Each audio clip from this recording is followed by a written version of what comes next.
The sky over Germany in April 1945 roared with chaos. A place where Allied pilots in their P-51 Mustangs felt the war closing in around them like a tightening fist. They had seen fast enemy aircraft before, but nothing prepared them for the blur of metal that streaked past their wings at impossible speed. Every time those Mi-262 jets appeared, the air felt colder, as if death itself skimmed the clouds. Pilots braced in their cockpits, jaws clenched, knowing their machines were suddenly too slow for the enemy they faced. The desperation among the squadrons grew with every encounter, each one feeling more hopeless than the last. The Mi-262s didn't just outrun them, they humiliated them, turning clean dogfights into mismatched chases where the Mustangs always fell behind. Radio chatter filled with frustration, disbelief, and fear, as pilots watched jets vanish with impossible speed. Nothing in the Allied arsenal could close that gap, and everyone knew it. The tension became a weight on every pilot's shoulders, settling deep into their bones as they climbed into their cockpits each morning. They had trained for dogfights, not for chasing ghosts that could outrun bullets. Even veteran aces felt a sting of panic when jet shadows swept past them, leaving turbulence and dread in their wake. Survival felt less like skill and more like luck. But whispered rumors began trickling through the airfields. Rumors of something strange happening in one forgotten hangar. Pilots heard a mechanic was pushing boundaries, doing things no manual allowed. They heard he wasn't afraid of breaking rules, regulations, or engines, if it meant giving pilots a fighting chance. And somewhere in that desperate landscape, hope began to flicker. Frank Spanner Delaney was not the type you'd expect to change a war, but wars often pivot on unexpected shoulders. Born in Kansas with grease permanently embedded in his knuckles, he had the rare gift of understanding engines, like they were old friends speaking a language only he heard. He grew up taking apart tractors and crop dusters, challenging himself to rebuild them stronger every time. By the time he joined the Army Air Forces, aircraft engines were personal to him. Delaney carried an irreverent attitude that clashed with military rigidity, earning him both admiration and scolding in equal measure. He wanted machines to perform beyond what their blueprints promised, and he hated anyone telling him something couldn't be done. Regulations frustrated him, especially the ones limiting engine power for safety rather than necessity. To him, war was no place for timid engineering. He often stared at the clipped possibilities inside those P-51 engines, wondering how much power they hid behind their factory settings. The limits, he believed, weren't in the metal, but in the minds of the people writing the rule books. He had seen Mustangs dance in the sky with elegance, yet he knew they were capable of raw fury if unlocked. The war needed that fury.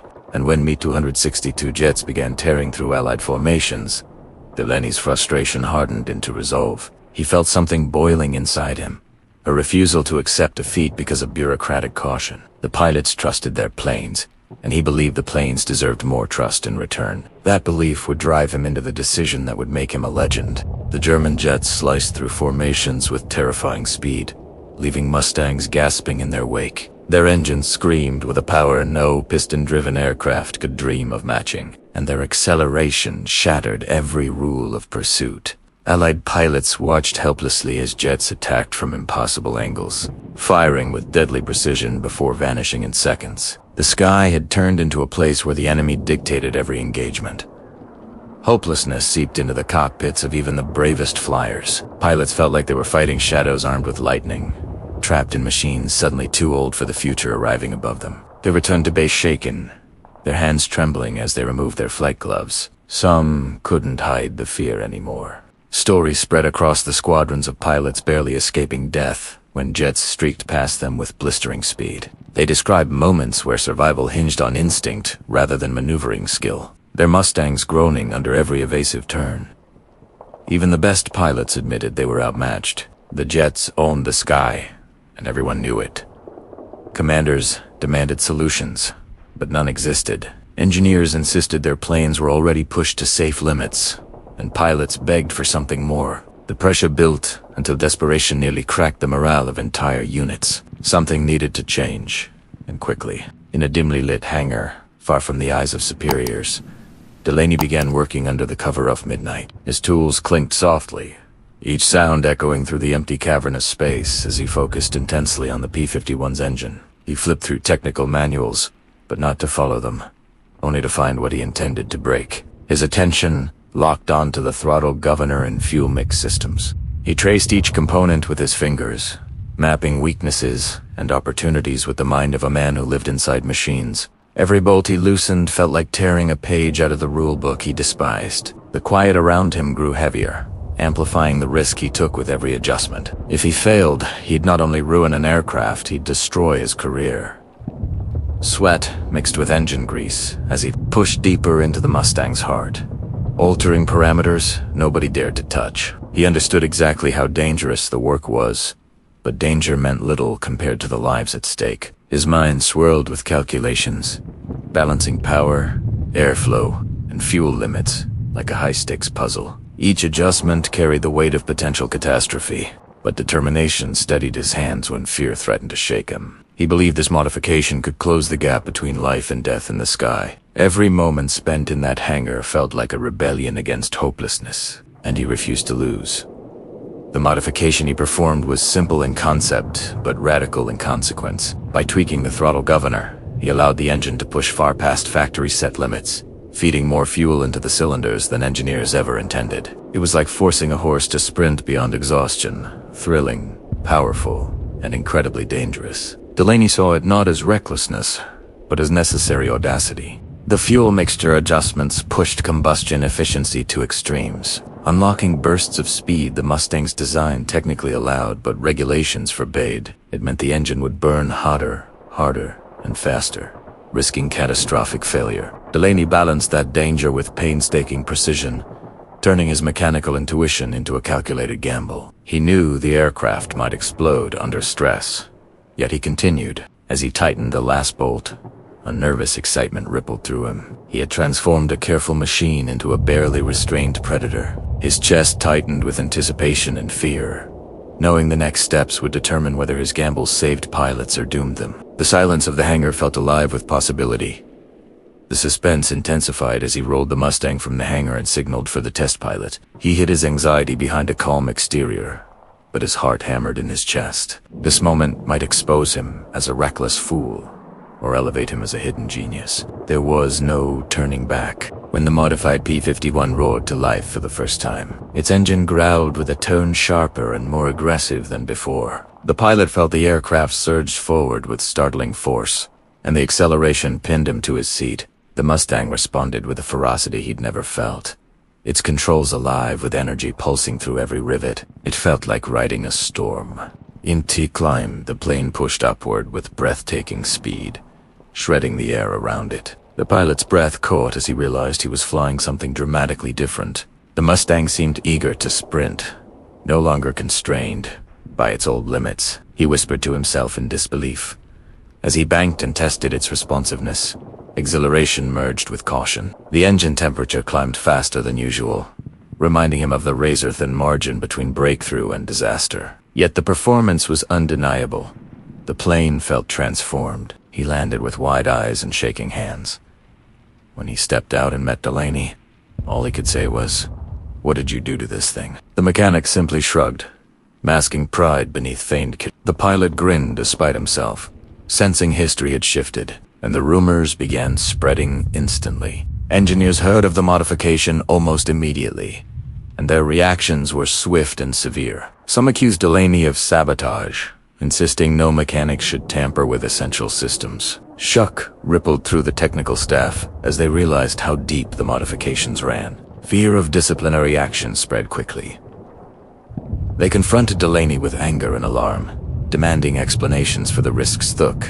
They argued that engines operated within limits for good reason, and he had shattered every safety measure. Their voices rose with panic at the idea of pilots flying altered machines. But Delaney refused to bow.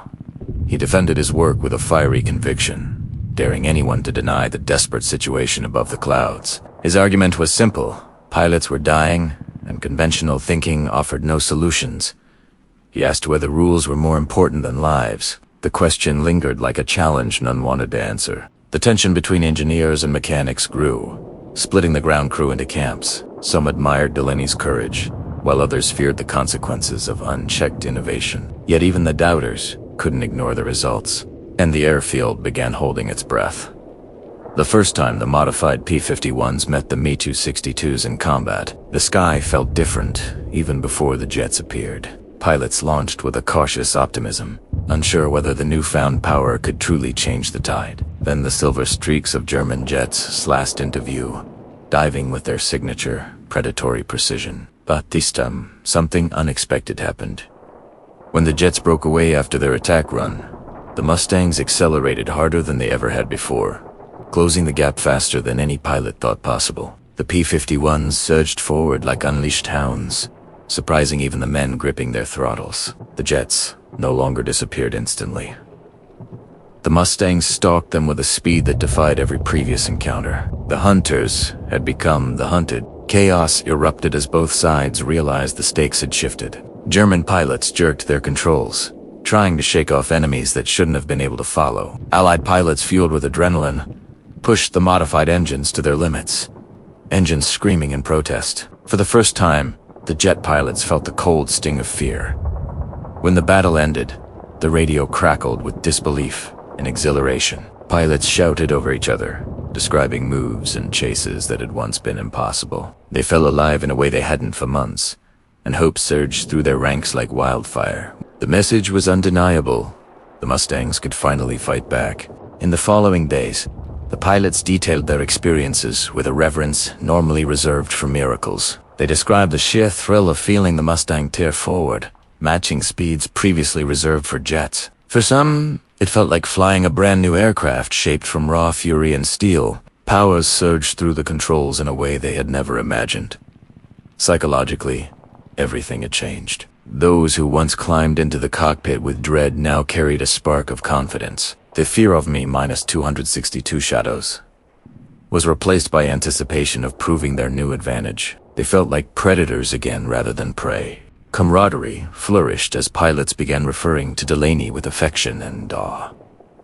They traded stories about how his work had given them a fighting chance in the most dangerous skies of the war. The mechanic became a quiet legend, a man whose hands shaped victory from steel and defiance. His name spread far beyond his airfield. Yet, with this new power came responsibility and danger. Pilots knew every flight risked catastrophic engine failure if pushed too hard, but they flew anyway, trusting that Delaney's daring was worth the gamble.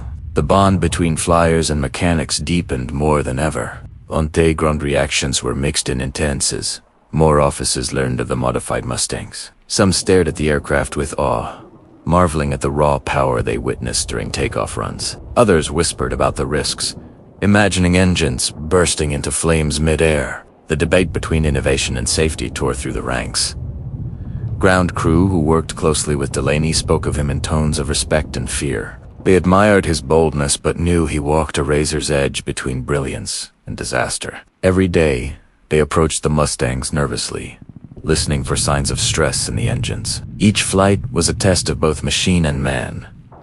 Officers argued over whether Delaney should be punished or praised. Some believed he had broken sacred rules, while others claimed he had saved countless lives. His actions left moral and strategic questions hanging heavily in the air. Yet no one could deny the results. By then, Delaney had become a symbol, not just of reckless courage, but of necessary rebellion in the face of impossible odds. His presence in the hangar inspired technicians to rethink what limits truly meant, and the pilots who flew his creations treated him with silent gratitude every time they returned alive.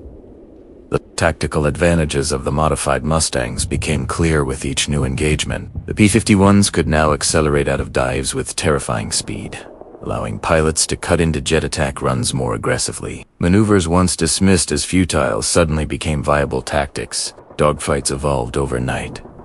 Squadrons that once scattered at the sight of Mi-262s now held formation with confidence, ready to engage. Reports of successful interceptions began stacking up, lifting morale across entire air groups. The jets still held advantages, but the gap had narrowed enough to make every encounter a contest rather than a slaughter. Pilots felt a new sense of control.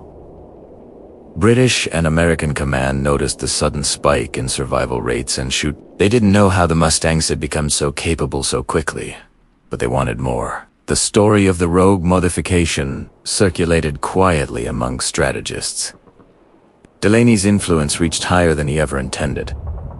The war began shifting in subtle but powerful ways because of one man's refusal to accept limitations. Tactics changed, confidence rose, and missions once deemed impossible now had real chances of success. That ripple effect grew with every sortie, and it all began in a dim hangar under a single light bulb. With increased power came increased danger, and pilots soon experienced the razor-thin balance between brilliance and catastrophe. Engines overheated with alarming speed, forcing emergency dives to cool them. Some P-51s seized mid-flight, leaving pilots fighting for their lives as propellers froze. Every mission became a gamble. One pilot barely survived when his engine erupted into smoke moments after pursuing a jet. He bailed out just in time, landing hard in a field and staring at the sky in disbelief that he was still alive. Stories like his spread rapidly, painting the modifications as both salvation and threat. The risk was undeniable. Despite the close calls, pilots continued flying with fierce loyalty. They trusted Delaney's understanding of the machines, even when the machines pushed the very edge of physics. The bond between mechanic and pilot grew stronger under pressure. It felt like they shared responsibility for every battle. Each failure only reminded crews that innovation always carried a price, but they also understood the alternative. Facing jets with underpowered planes was deadlier. That shared understanding fueled their determination to continue. Victory tasted close.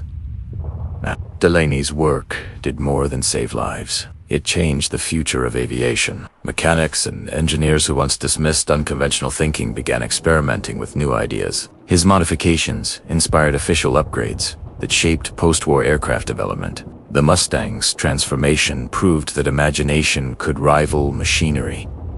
Pilots who benefited from Delaney's courage never forgot him. They spoke of him long after the war, acknowledging that their victories were built not only in the sky but on the ground. His refusal to accept defeat made him a quiet hero, yet he never sought recognition. The influence of his work extended far beyond individual battles. It shifted morale, strategy, and technological philosophy in a pivotal moment of the war. His story became a testament to the power of ingenuity during crisis, and those who knew him carried a deep respect for his legacy. In the final reflections of the war, the Mustangs that once struggled to chase jets became symbols of resilience. They had transformed into jet killers, capable of confronting the future with courage and ferocity. Pilots spoke of how one mechanic's defiance had renewed their will to fight. Historians later echoed the same sentiment. When the engines fell silent and peace finally returned, the memory of the rogue mechanic lingered like a legend whispered among veterans. His work reminded the world that innovation often begins with a single spark of rebellion, and the P-51s that once ruled the skies carried his fingerprints deep in their steel bones. In the end, victory belonged not just to those who fought in the air, but to those who dared to believe machines could do more. Leave your thoughts in comment section as I read all of your comments, and like the video.